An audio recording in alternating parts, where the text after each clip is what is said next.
Hello అందరికీ. ఈరోజు కొత్తగా నాకు ఒక యూట్యూబ్‌లో ఒక వంటకం కనిపించిందండి. జస్ట్ 2 ఐటెమ్స్‌లో గోధుమ పిండి అండ్ బెల్లంతో అండి.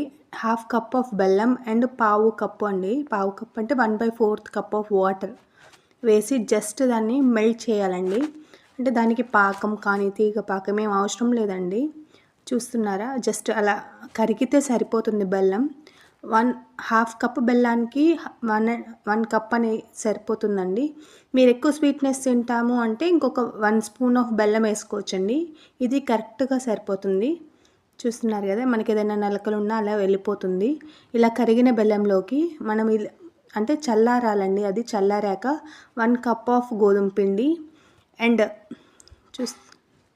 2 స్పూన్స్ ఆఫ్ ఉప్మా రవ్వ తెలుస్తుంది కదండి. బొంబాయి రవ్వ అంటారు, ఉప్మా రవ్వ అంటారు, సూజీ అండ్ చిటికెడు బేకింగ్ సోడా అండి. బేకింగ్ సోడా వేసుకోవాలి అండ్ కొంచెం నెయ్యి వేసి మొత్తం కలిపేసుకోవాలండి. మనకి ఇది అనేది కరెక్ట్ క్వాంటిటీ అండి. మనకు కరెక్ట్గా సరిపోతుంది. వాటర్ వేయాల్సిన అవసరం లేదు.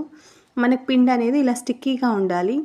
ఇప్పుడు మనం దాన్ని లిడ్ క్లోజ్ చేసేసి దీన్ని ఒక హాఫ్ అన్ అవర్ పక్కన పెట్టేయాలండి. మనకి సూజీ వేసాం కదా, అది కొంచెం వాటర్ని అబ్జర్వ్ చేసుకొని కొంచెం అంటే కొంచెం గట్టిగా అవుతుంది. ఒకసారి కలిపేసుకొని దాన్ని కొంచెం నెయ్యి ఆర్ ఏదో ఒకటి అప్లై చేసుకొని నెయ్యి ఆర్ ఆయిల్ చిన్న చిన్న ఉండలుగా చేసుకోవాలండి. నేను తీసుకున్న పిండికి అయితే 20 దాకా వచ్చాయి బోండాలు. కరెక్ట్గా వచ్చిందండి. అసలు చాలా పర్ఫెక్ట్గా, పైన క్రిస్పీగా లోపల సాఫ్ట్గా వచ్చింది. చూసారా? నాకైతే 20 వచ్చాయి. ఇప్పుడు వాటికి ఏం చేయాలంటే ఒక నైఫ్ తీసుకొని దానికి ఒక మార్క్ పెట్టుకోవాలండి లోపల ఉడకడానికి. చూస్తున్నారా? ఇలా మార్క్ పెట్టుకోవాలి. అన్నిటికీ అలాగే పెట్టుకోవాలండి.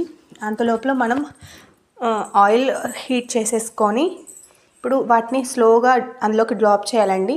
మనం డ్రాప్ చేసే టైంకి అది చాలా లో ఫ్లేమ్లో పెట్టేసుకోండి, లేకపోతే పైన కలర్ వస్తుంది కానీ లోపల ఉడకదు. చూస్తున్నారా? మెల్లగా ఉడకాలండి. పైన కలర్ వచ్చినంత మాత్రం లోపలైతే అస్సలు ఉడకదు. ఇది టీ టైమ్ స్నాక్స్ ఆర్ అలాగా చాలా బాగుంటుందండి. ఈజీగా కూడా అయిపోతుంది. చూసారా? ఇలాగా మంచి కలర్ వచ్చేదాకా మనం బాగా వేయించుకోవాలండి. చూసారా? మంచి కలర్ వచ్చింది, గోల్డెన్ కలర్. ఇలాగా అన్నీ చేసేసుకోవాలండి. ప్లీజ్ సబ్స్క్రైబ్ చేసుకోండి, నా ఛానల్కి లైక్ చేయండి. చూసారా? పైనేమో క్రిస్పీగా లోపలేమో సాఫ్ట్గా చాలా బాగా వచ్చిందండి. వేడిగా ఉంది. ఓకే అండి, సబ్స్క్రైబ్.